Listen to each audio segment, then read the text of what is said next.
Doon ako nakuha pa rin. Nakuha din ako dito pa.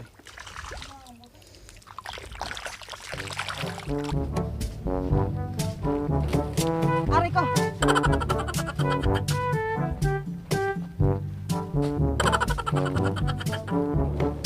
Mga kasulong. Ang init. Ang init na gawin. Hindi kaya. Ang init.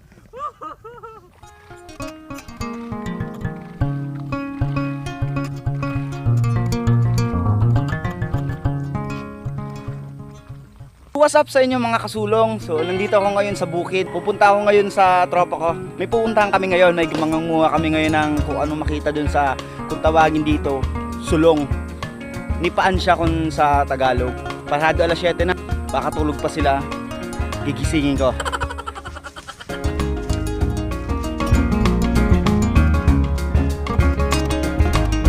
Hey guys! Oh, gising ka na. Ito na pre, nagigitara lang ako. Kape ka na? Oo na, okay na. Si Tapos na ako. paring tong. Andun. Tawag mo na. Sarap ano to pare ah. Masarap adobohin to ah. Tulog pa ba?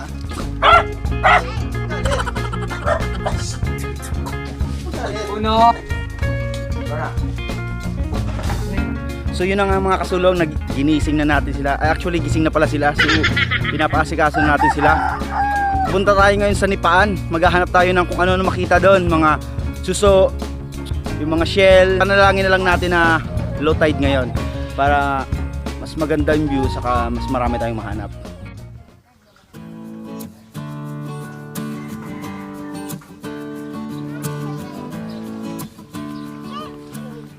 Ayan, nagdala tayo ngayon ng plastic sa kalalagyan ng Tupperware kasi baka biglang mag high tide, mabasa yung mga gamit natin, yung cellphone, yung camera.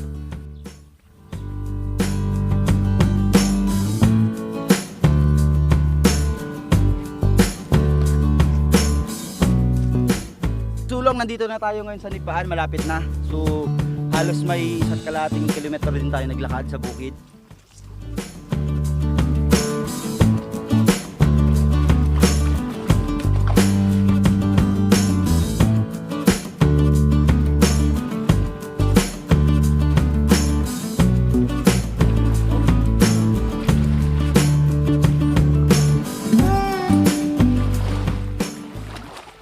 Medyo high tide pa kasulong.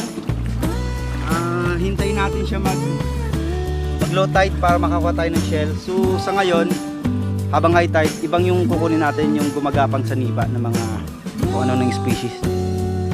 Habang naghihintay tayo ng mag low tide, maghahanap tayo ng ibang species na mga gumagapang sa nipa. Yun ang kukunin muna natin para pag low tide na, halos yung wala ng tubig dito, ano siya, ibang kukunin natin yung shell, kung tawagin dito sa Bicol, tuwoy. So ito yung mga hanapin natin. Focus mo.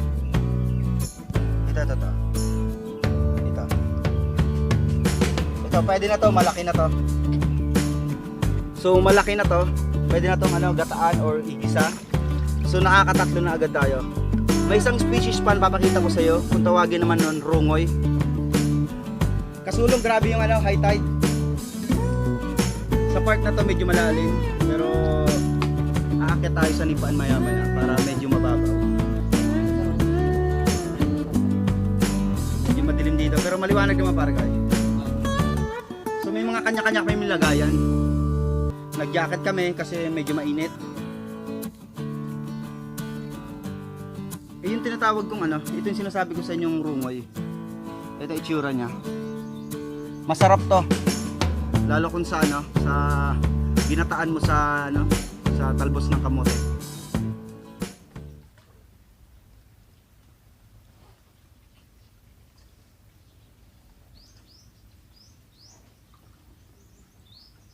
Akit na ba tayo dito? Akit na kami. So akit na kami. Medyo mababaw na sa part na to. Ito daanan kasi to, papuntang dagat yan. Dito sisimulan na namin yung paghanap. Para yung mga lalagyan natin, pare.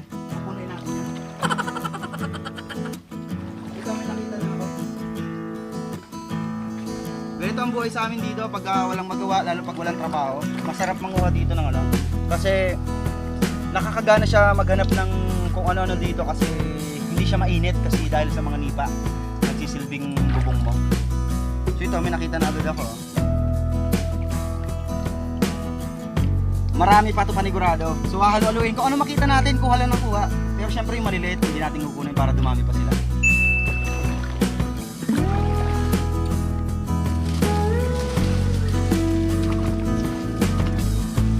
So ay tight pa talaga. Mga kasulong, kung mapapansin nyo, itong tatayuan ko dito, kung mapapansin nyo, para siyang nuno sa punso. Pero ang may gawa po niyan yung mga alimangong maliliit. Hinuhukay nila, tapos yung putik sa ilalim, nilalabas nila. Kaya nagkakaroon siya ng form na ganyan. So, may butas siya, diyan siya galing. Hinukay niya, pero yan. Pero walang ahas yan. Wala siyang sawa, pero may mga ahas, pero yung mga ahas na nabubuhay sa alat ng tubig. At lalong wala ring buhaya dito kasi hindi ito fresh water. Karugtong to sa dagat. So guys, may nakita tayo ngayon.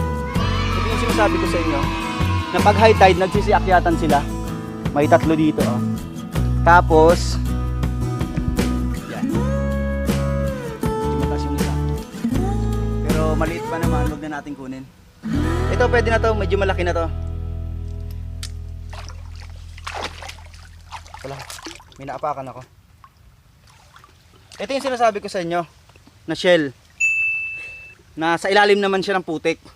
So hindi natin siya mag low tide para ito mahanap natin. Ito talaga purpose namin dito. Ito talaga ang kukunin namin dito. Pero dahil nga habang naghihintay kami mag low tide, kuha muna kami ng yung gumagapang sa nipa. Masarap din yan, pwede pag-halo-haluin. Mapapansin nyo, putik siya kasi nakadala siya sa putik.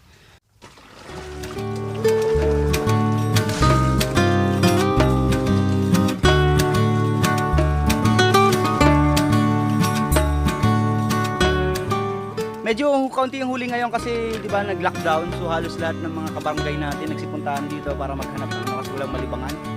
So kasama ko ngayon si Jestony, si Budo, Angelo, si Chiboy na cameraman. Pakita mo mukhang. So nakakauhaw, maghanap kami ng nyog para makainom.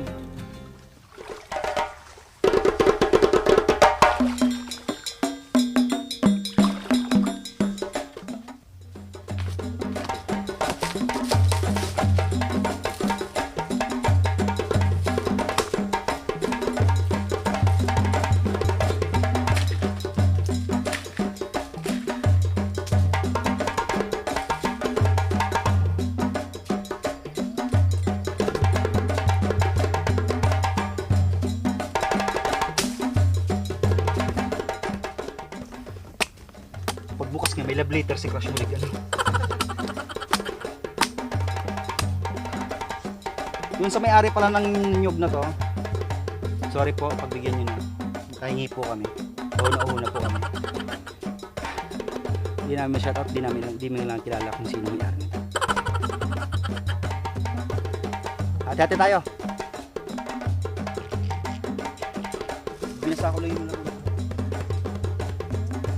Ano, gwapo pa rin ah. Ito. Para sa camera.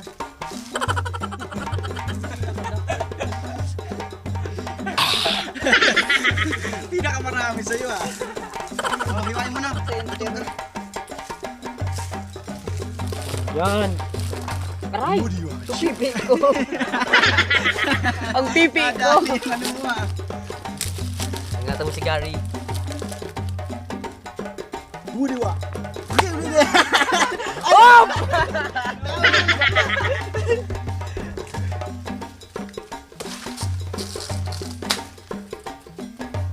Magsisilbing kutsara natin. Ayun, kunin mo. Wawa. Ayoko kumain.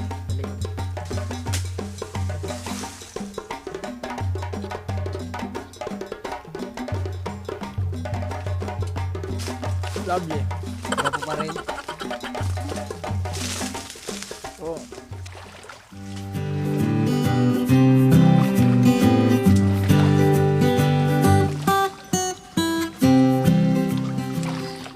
May good news tayo. tayo ngayon. Nakakuha ko ng tawag ito, trumpo. So guys, tumawid kami dito sa parang daanan dito. Medyo malalim talaga. So may nangyaring problema, nahulog yung itak niya. So mayayari siya ng papa niya pag dinahanap yun. So ang gagawin natin, sisisirin natin, hanapin natin. Dito yung sa part na yun, dito ka naman. Ayun yung bago.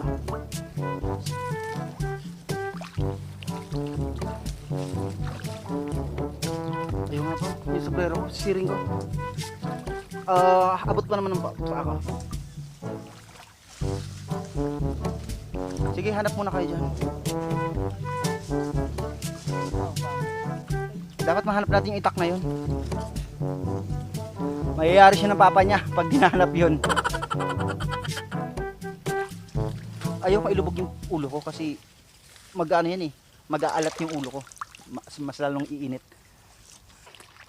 Kanina pa ako hanap ng hanap. Hindi ko pa makuha. Siguro lumubog sa putik pero subukan pa natin hanapin.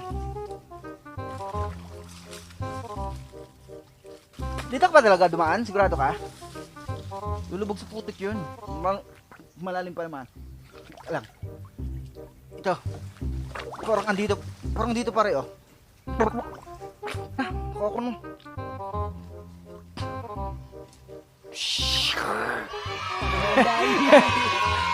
Langiya yan. Siguro guys, nasa 10 minutes din ako naghanap. Pero at least nakuha natin. Ayun ba, tuloy na kami. May trail, mas maganda.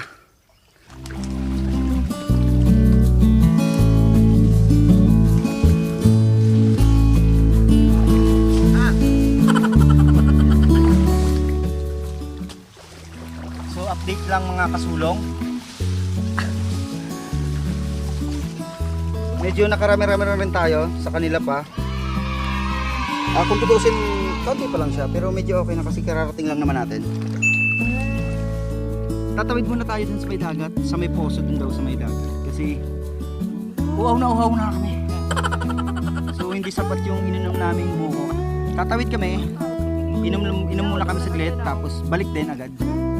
Tapos tutuloy namin yung paghahanap ng shell. Adventure talaga. O yung itak mo pare.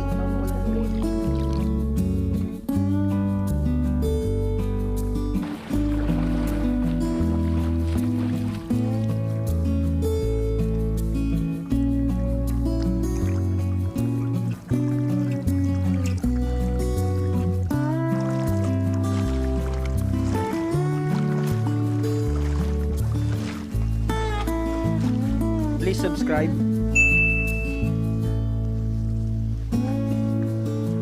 So mga kasulong, kanina hanggang dito yung tubig. Mapapansin nyo basa pa yung buwang. Pero ngayon low tide na.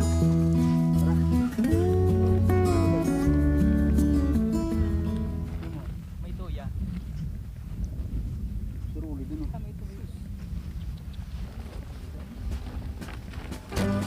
Aray ko!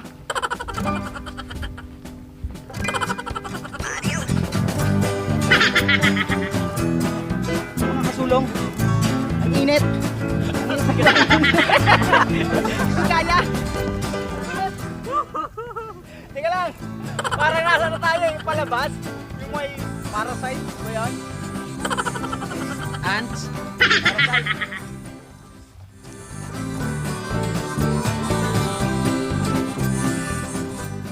Nakatawid tayo ngayon. Dito kami dadaan sa may ano.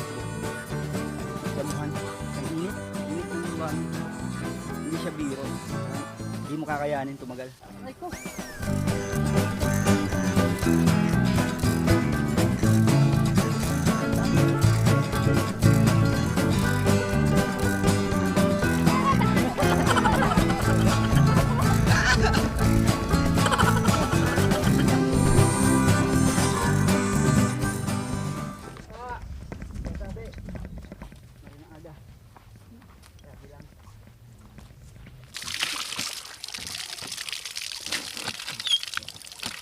Okay siya, hindi siya maalat, matabang. Energy. Energy drink. Na ano ako, nabuhayan yung dugo ko. Una ako talaga.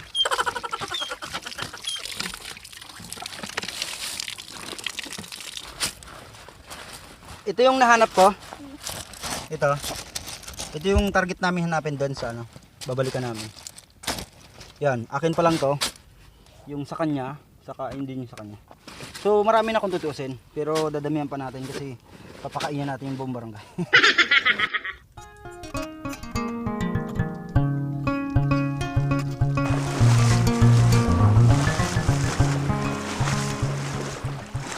Nandito na kami sa area ng target namin, low tide na.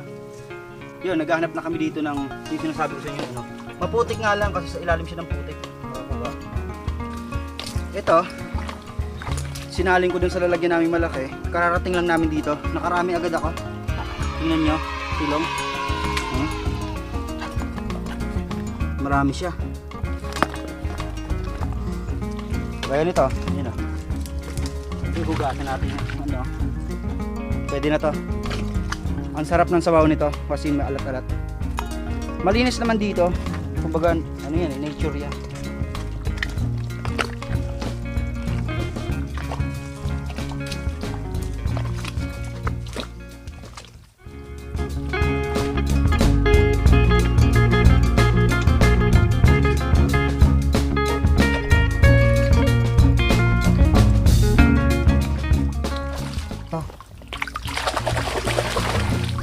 So siya, ayun.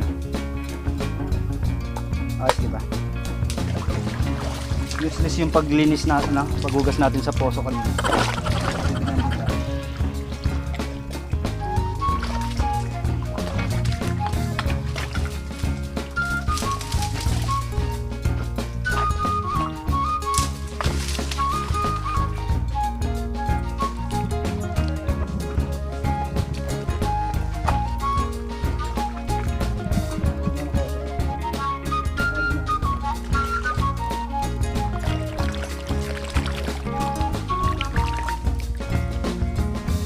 Mga kasulong, nakarami na tayo. Marami na to. Meron pa sinatigi ano, tapos meron pa tayo nakatabi. Marami na to kung ano natin sa simpleng vlog lang o simpleng food trip lang.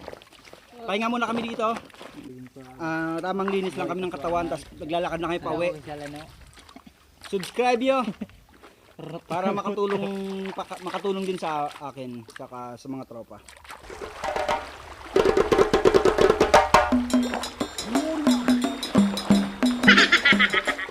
Papakita ko sa inyo yung hidden talent ko.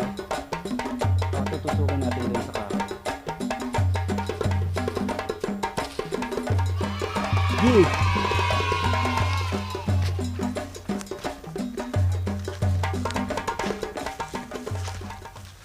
Pauwi na kami. Low tide na. Luto kami, 2 putahe. So kung hindi namin kayanin, baka pag-isay na lang namin. Pwede naman yun. Ina tayo dito.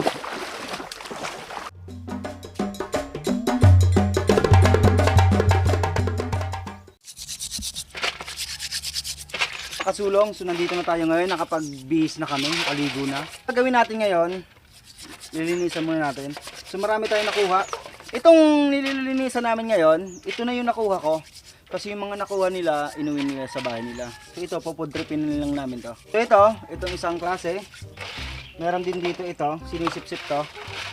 Kasi ito naman, inaano ng tinik, yung para makuha mo yung laman. Tapos, marami ring klase, iba pa to. Pero pwede ito haluluin. Sulong 2 luto ang gagawin natin. Ito siya, gagawin nating ginataan o may gata sa sa talbos ng kamote na lang. Kasi itong malalaki, gagawin natin kung tawagin dito sa Bicol, kandingga. So ang gagawin pala natin dito, tatanggalan natin ang buntot. Pakita mo pare guys. Sampulan natin pare.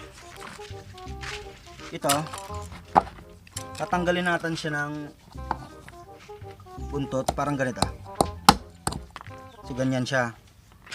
Yan. Ito tatanggalin to. Kasi ang purpose nito para masipsip siya. Kasi sisipsipin mo siya. Pakita mo pare. Para masipsip mo siya. Pag ganun. Pagluto na. So isasabay mo siya sa pagluto. Sisipsipin mo. Para makuha mo siya. So pag wala kasing butas, hindi mo siya masisipsip. Masasayang lang.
mabalak dyan pag yun mo kaya ah. Subukan pa rin.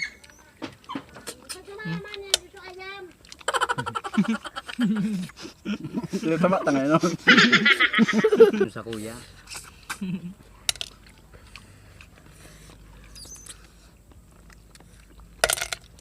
Huwag yan kumuha.